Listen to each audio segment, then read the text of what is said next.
This week, in our main topic here on Mastering Dungeons, we are going to do a full, expansive, in depth, intimate listener corner where we take questions and comments from our listeners and we discuss them as much as we can without getting into a fist fight.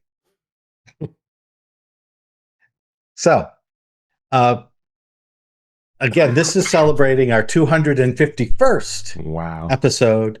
And I have to say, our community is absolutely fantastic, uh, especially in our Patreon Discord.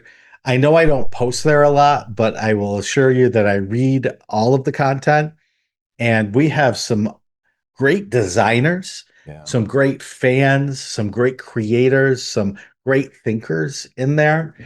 Some some new folks who are just getting into the hobby, and then some people that have been around forever. And there's always great discussions happening there. Yeah. So I want to say thank you to everyone who takes part in that. Thank you to our listeners. Thank you to the people that support us via Patreon. We really do appreciate it. Yeah. It's a pleasure. Yeah. And with that, we are going to dive in, and we're going to actually start on Reddit, Mhm. uh, where Skullchin asked the following question. This was a few weeks ago, and I promised Skullchin I would get to it, so we're going to put it first. Skullchin says, I love D&D and I love post-apocalypse fiction. Not much is said about the Aurora setting from Ghostfire Gaming, but my assumption is that the world was destroyed by an apocalypse, destroyed in a badass way by dragons. I don't own the book, so I'm not an expert, which brings me to my question. If you wanted to play the whole Dragon Delves book as a single campaign, would Aurora be an appropriate setting? And so I'm going to answer this first with the short version, then with the long version. The short version is no, it's not. Sadly, no. But let me explain why. Uh, but let me also give you the caveat. I have not read Dragon Delves. It's the next adventure my home group is going to play, and I'm going to be a player. So the only Delve I've read is the one I'm going to run for Teos as a solo adventure at some point in the near future. But from the one I read and from what I've heard of people talking about the adventures, it's not a natural fit for Aurora campaign because the conceit for Aurora is that dragons and their kin used to rule the world. So they were the mayors, they were the people in charge, they kept the trains running on time. When this disease hit them and this sickness struck and caused all of these dragons and dragonkin to turn feral, not only were there now dragons rampaging across the world, but everything that they had built stopped. They were no longer there to power the things that they powered. They were no longer there to keep the peace. They were no longer there to rule, as the leaders. So the setting is one where you don't just go to town because there are no towns to go to. The setting conceit is you need to build the town. You need to gather people together, learn to trust each other, and then build the town. Uh, from what I know of Dragon Delves, it is more of a you go to the town and you get your quest and you go off and you do things that may involve dragons or may be inspired by dragons. So even with a lot of work, I don't think there's much crossover unless there is a couple of adventures in there that are specifically go into the dragon's lair and do something. Then you Yeah. may be close. Yeah. Uh, so as much as I wish I could say yes, I'm glad I can't say yes because I want Aurora to be this other thing that is not easily confused with your typical fantasy. Yeah. And I think that's a great point that there are some settings where things are a certain way. Can you Mhm. put that thing in it, right? Like, say, Dark Sun and Gods, right? There, Yeah. it's a thing that constantly comes up. Well, what I'm going to do is bring back gods. Well, that's fine. You can, but now you have changed from what has made it special. And it's worth Right. considering whether you want to do that, right? Like, that is the Yeah. conceit of the setting. You can allude to people having worshipped and bring up questions, but if you really substantially change it, then the setting loses its integrity that was so appealing in the first place, too. Yep. So thank you for the question. I appreciate the attention to Aurora. Uh, but yeah, one is one, the other is the other, and I would run them separately. Via our Patreon Discord, David B asked the following. Over the weekend, I ran a game for some friends during a cabin trip.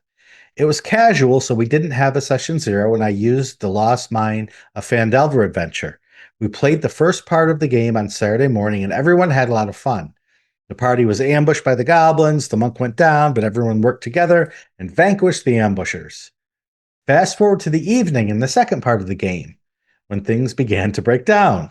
The party charged into the clearing outside Cragmaw Cave, and the paladin took a lot of damage from the goblin sentries. Then a debate ensued. Should we enter the cave? Do they know we're here? Can we use the environment to enter stealthily? It was analysis paralysis. One of the players got fed up, was rude to another player, and shut down. At that point, I ended the game and encouraged everyone to play something else. I was frankly shocked at the shift. Have you ever experienced this before? Was it a failure on my part as the DM to paint the picture or drive the action?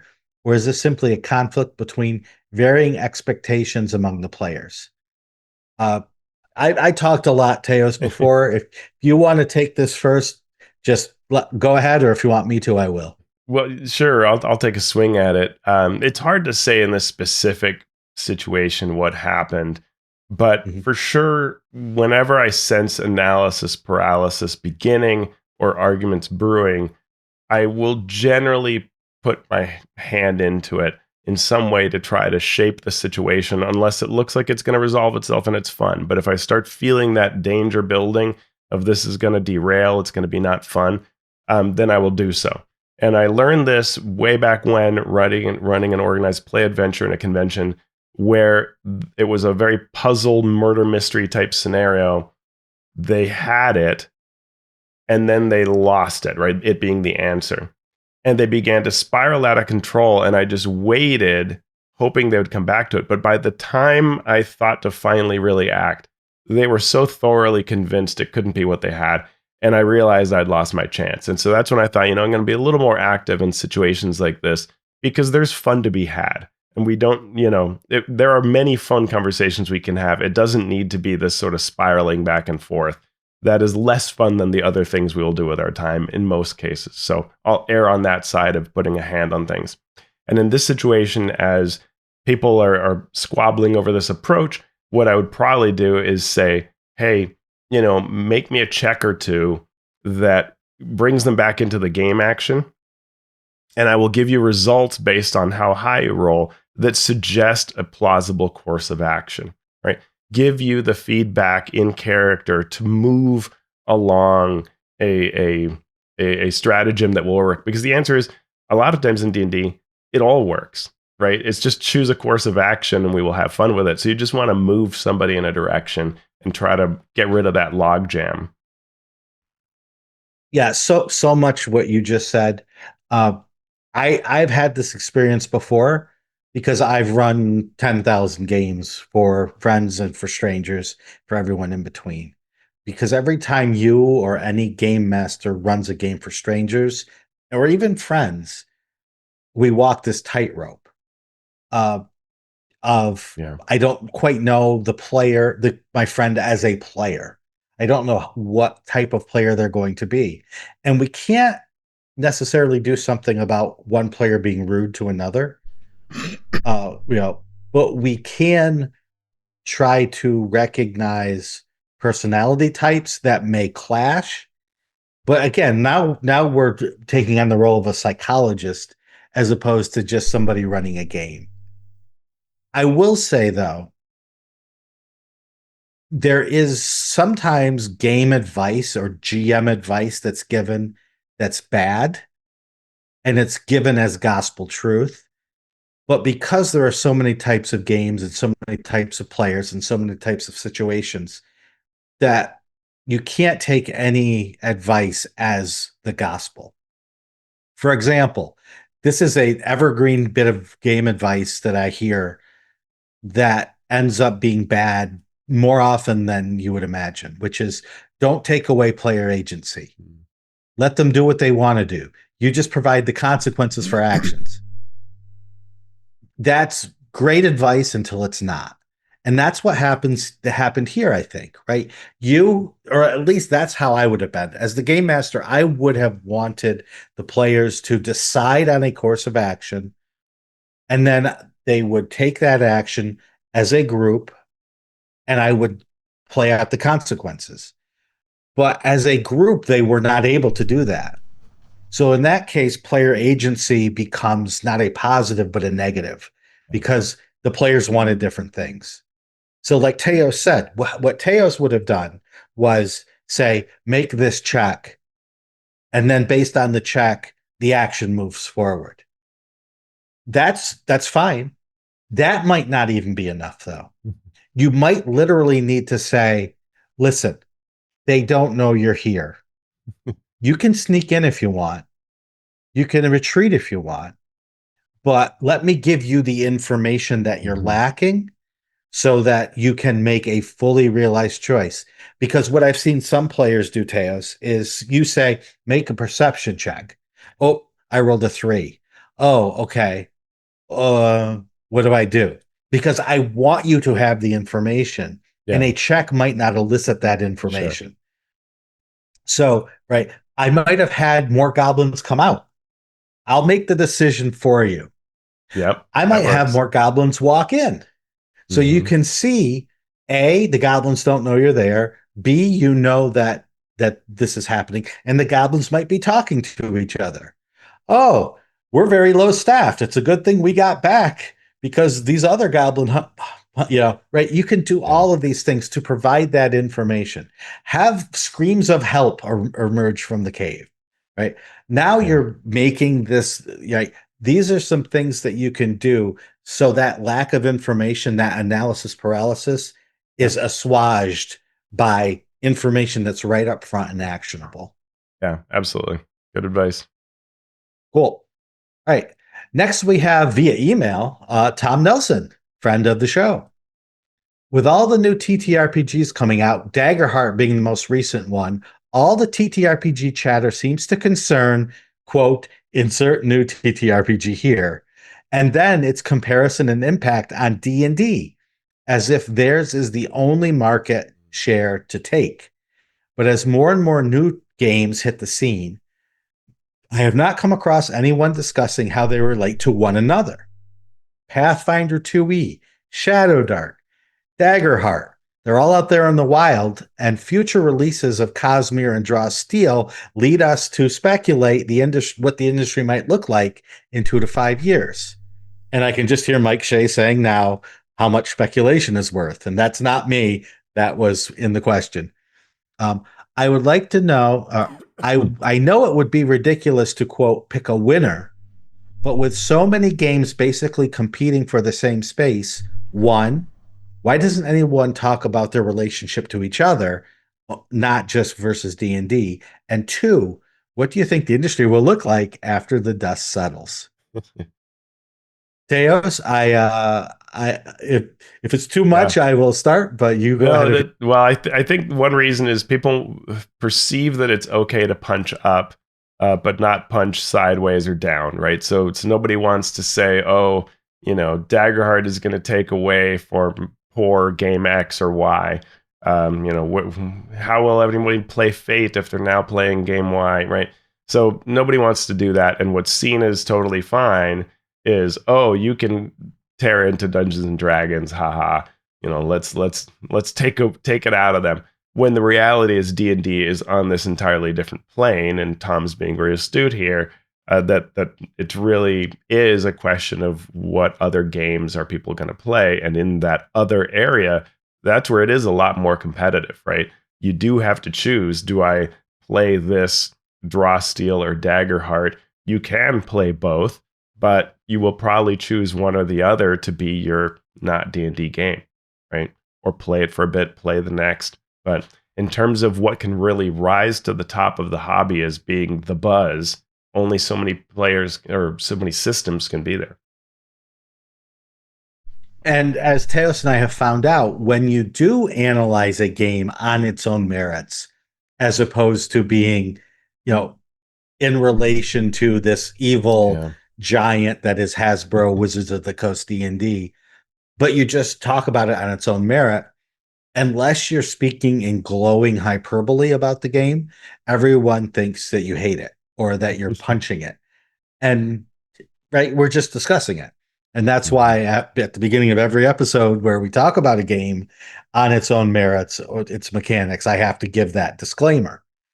Uh, but let's move then to the question of what does the industry look like in 2 to 5 years?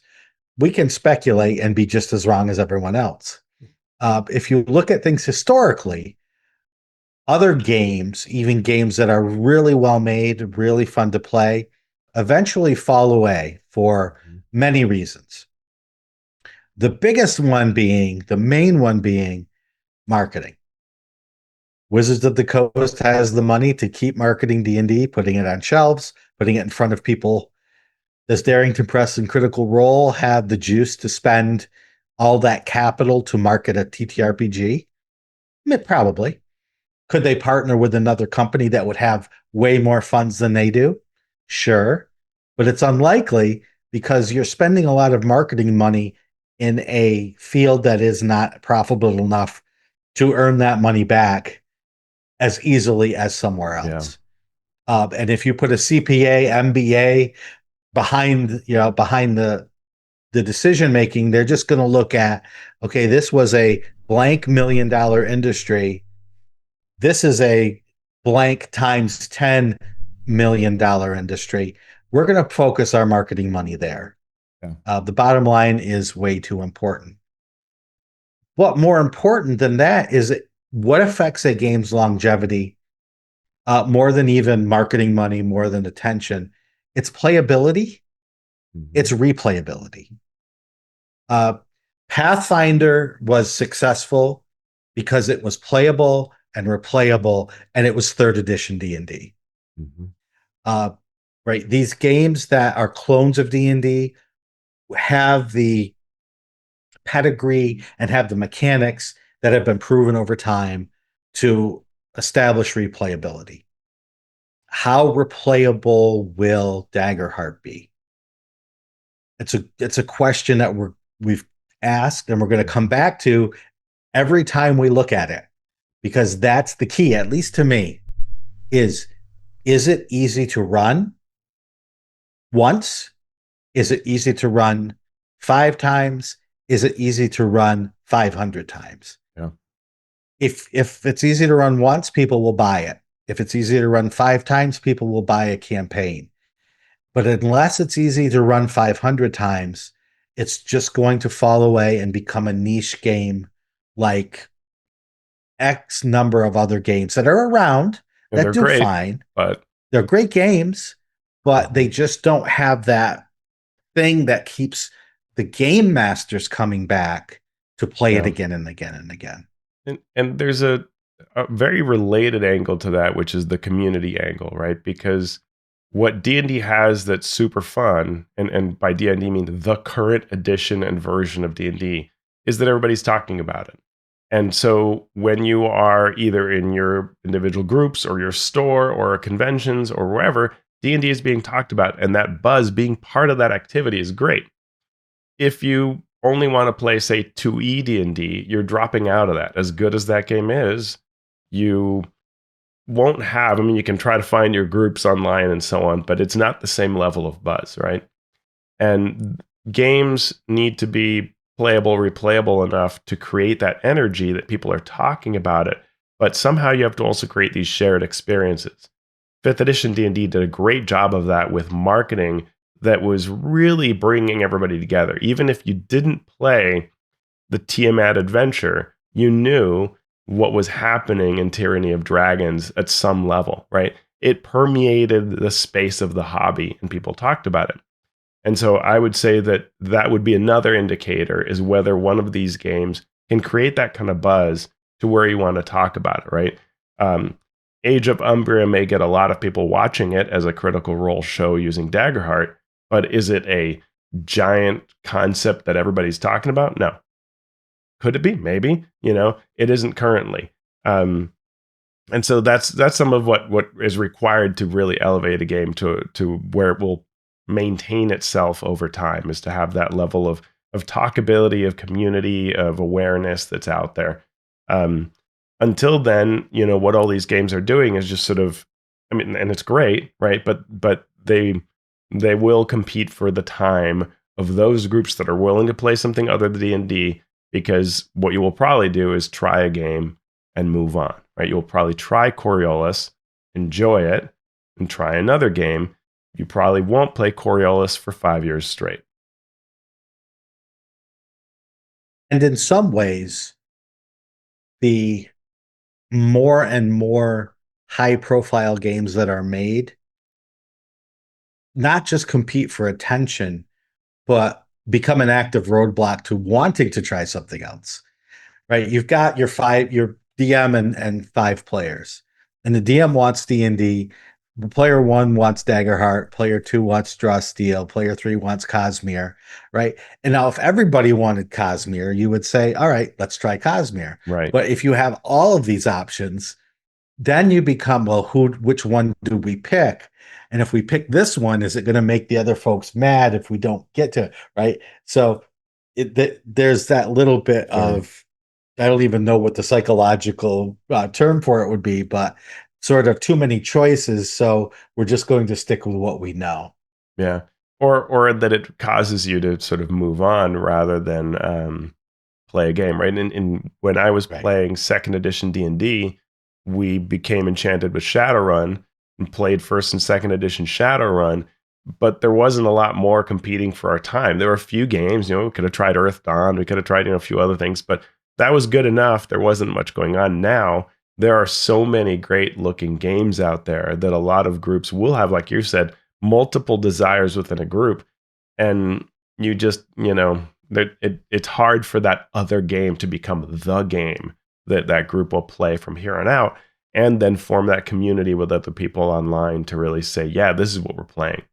So I suspect that my easiest answer to this question of what it'll look like in a few years is it'll look like it does now.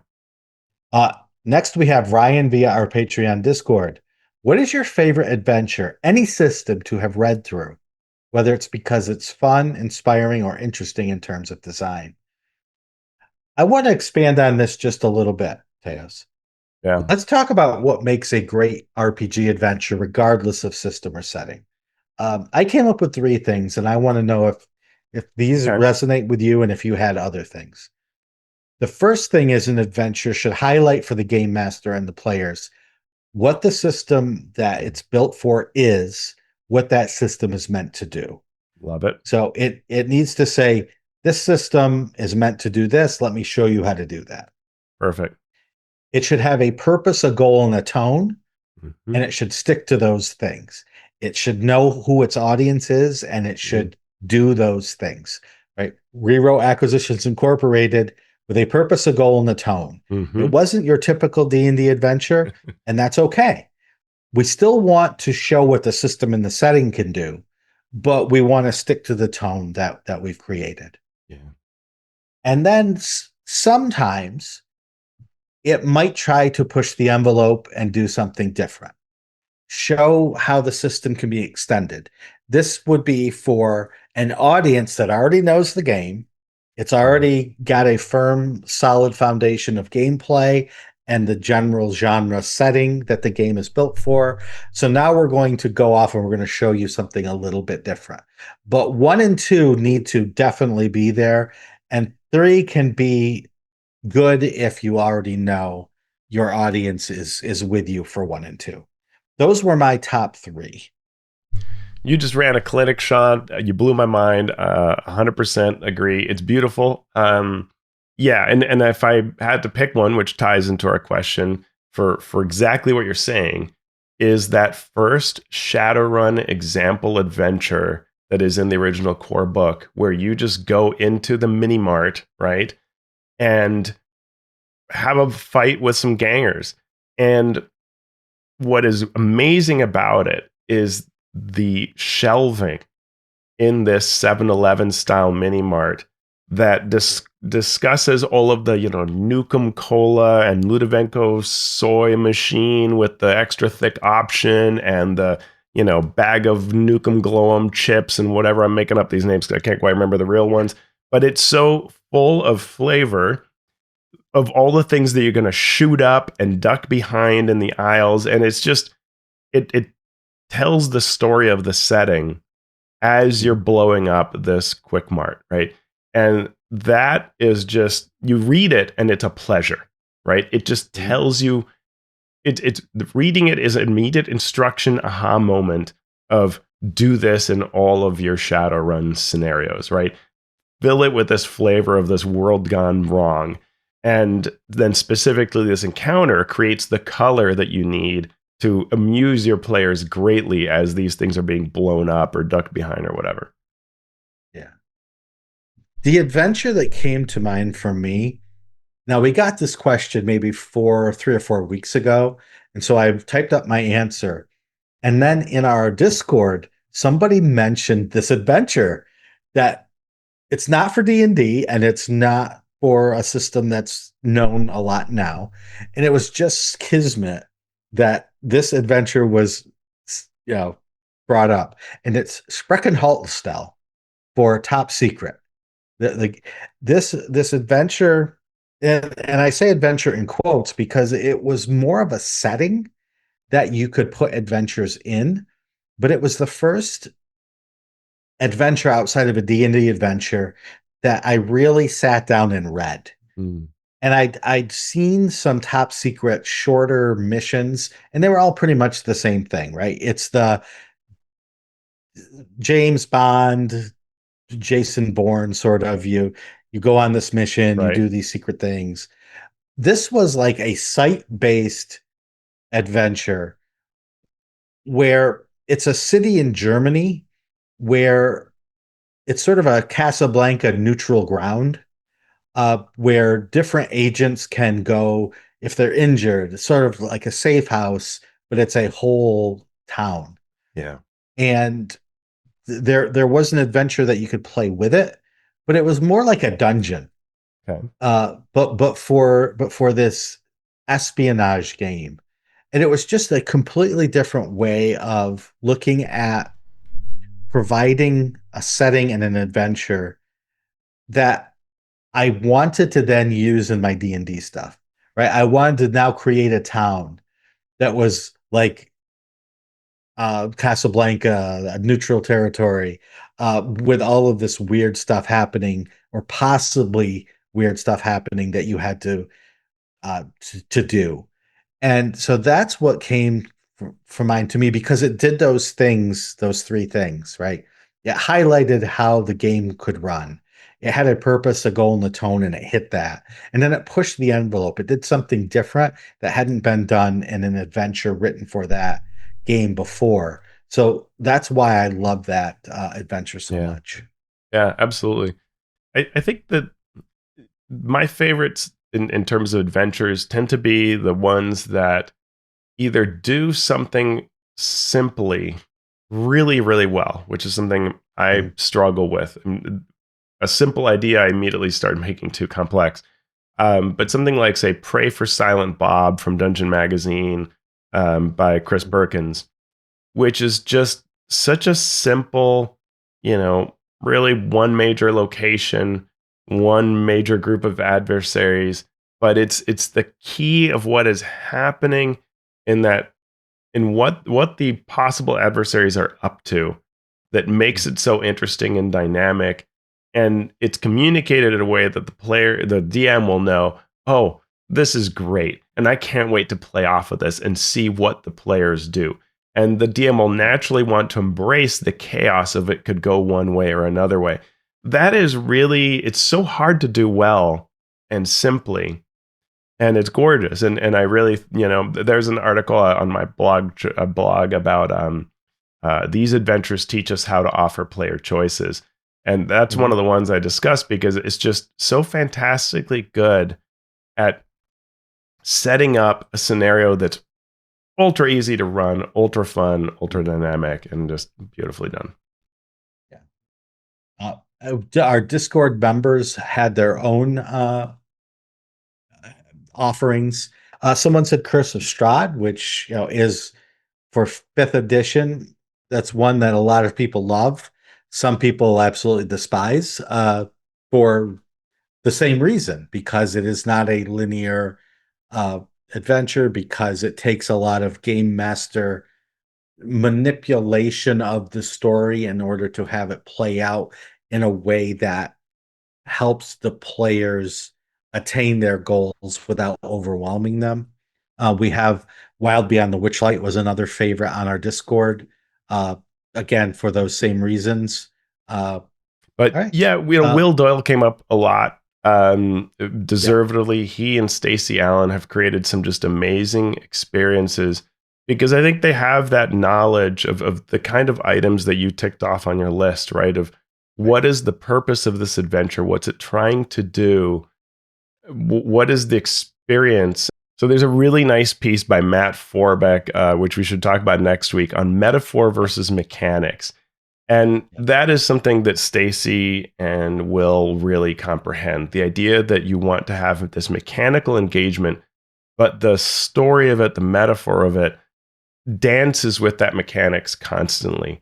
And Right. whichever you might start with designing wise, it's the weaving of them that creates the fun experience. And Wild Beyond the Witchlight, all of the various adventures that Will has written, like Tears of a Crocodile God, like these blow your mind because they do that so well. Mhm. Totally. Absolutely. And I'm going to go with one more question. For me, this ties into the question we just had, which is, what's the number one thing you wish designers would stop doing? And the example, which is this is from Mr. Lou Anders via our Patreon Discord. Uh, and the example Lou gives is the quest giver turns out to be the big bad evil person at the end. And I hesitate to answer this because I'm the person who is, when told not to do something, will say, well, I bet I can do it. And so, yes, having the quest giver turn out to be the evil doer in the long run, 99% of the time is not good. Whether it's because your players, like most players, are overly cautious and they are going to suspect whomever you put in front of them. And the first person you put in front of them, if that's the bad evildoer, then you are setting your game master up for problems. Uh, what I want designers not to start doing, but to not to stop doing, but to start doing, is thinking like the players, thinking like the game master as you design. And this is whether it's rules or adventures. Uh, and this goes into that original question of what what's great about the best adventures is they are fun for the players to play and they are fun for the game masters to run at the same time. Mhm. So not only do you think about these things at the encounter level, you say, in this particular situation right here, if I was playing, or if I was one of the many player types that I am familiar with, what would I want to do? If I was the game master and I wanted to make my players think or feel or laugh or get into it, what would I set the situation up to be? And lots of times we as designers, and I'm guilty of this as anyone else, are just like, I am going to design the good story and I am going to design the good layout of this encounter with this cool map and this cool mechanic. But we have to always step back and say, is this going to be fun for the Yeah. most number of people who are playing, the most number of people who are running the game? Yeah. You're not doing things, you're not creating design. You're not doing a thing to the players and their characters. You're doing it Right, with them, for right. them. Mhm. And there is a real difference in that. I think Yeah, I would go with a couple things. One is that scenarios that are just lackluster, like they're boring in concept. They sound like work, right? Caravan duty mhm, mhm. sounds like a job. I mean, it is a job, but Right, it's a right, boring job. It is non interesting. Rats in the basement not interesting. Can you make that awesome? Yes, people have Yeah. for Right. sure. But as a premise, it's pretty lackluster. Right. It's pretty close to washing dishes. So don't, or Mm. make it better so that it delivers on the promise of what the game should be. There was I think the first Numenera adventure I ever read was sort of like Caravan Duty. I'm like, come on, you've got this amazing world, this prep. I've seen the setting, it's incredible. Give me that. Give me this Yeah. amazing thing. We've talked about this on the show before. I've shared, Eclipse Phase is a game that has delivered on that premise, right? Where you say things like, you are all playing the same character, you're illegal copies of each other, you just woke up, you see on the television screen that one of you, has just killed someone and is wanted for murder. What do you do? Go, right? That is just that's great. It's like being out of Black Mm. Mirror or something like that, and that sells you on a far future setting, right? You Right. want the ideas to tie into whatever the promise of the setting is, and even D&D has these promises of you can be a hero, you can do things that matter. So create scenarios that do that. Mhm. There you go. Well, that looks like our time here this week. So we have more questions, but we will rotate those right in to our next episode. And we will thank everyone out there for listening for these 251 wonderful weeks that we have been doing this. I hate to tell you, Teos, but that's a long time. That's like 4 years. Yeah, it's Just amazing saying. that we all look like we're in our 30s. I don't know how that. It is. It is Yeah. as I leave my hat on. Uh, but we couldn't do it without everyone out there who listens, who gives us support, who asks us questions, who says hello to us when we're out at conventions. We do appreciate it so much. We really also appreciate everyone who supports our Patreon. You can support the show by going to patreon.com/mastering D&D. We have 3 tiers of support that you can do. We have a Master of Dungeon supporters. We are very thankful for all of those people who support us. We have our Masters of the Realms supporters. They are listed here in our show notes, along with some links to their own personal projects.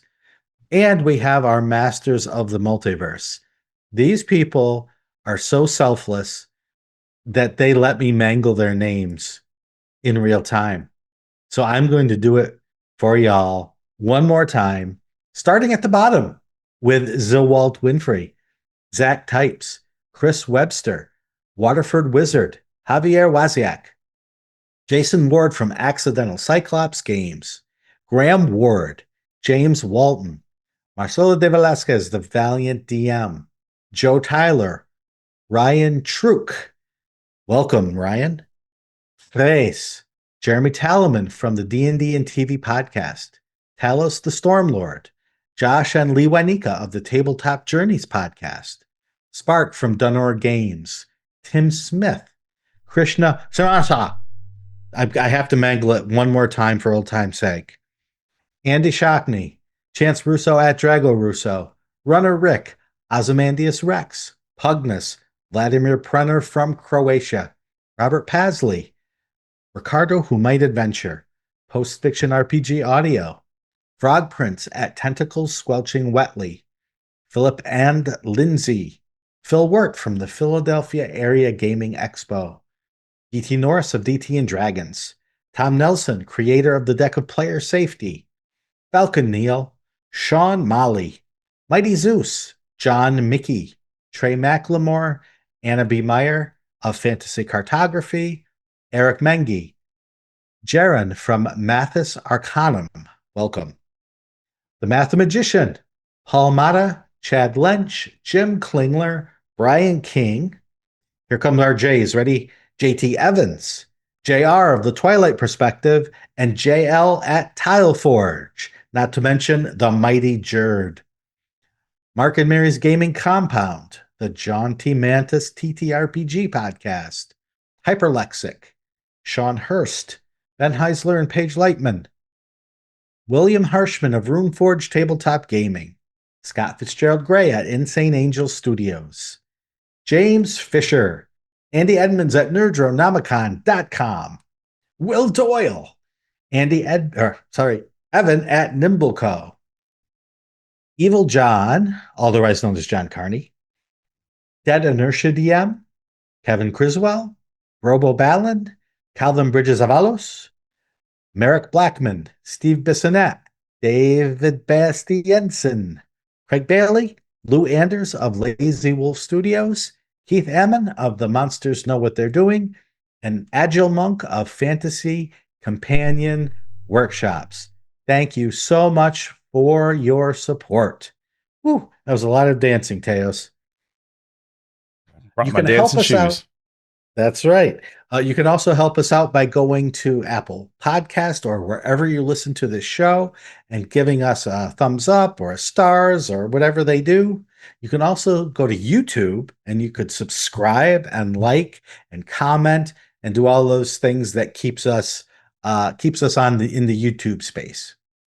So Teos, despite being non-human for a couple of weeks, I suppose there's still some stuff out there that you've been doing. No. Well, I've been working a Okay, lot writing just like you have. So there's absolutely nothing new to share. You'll have to go to alphastream.org and read an old article there you go. and just enjoy that. Shawn, where do we find you?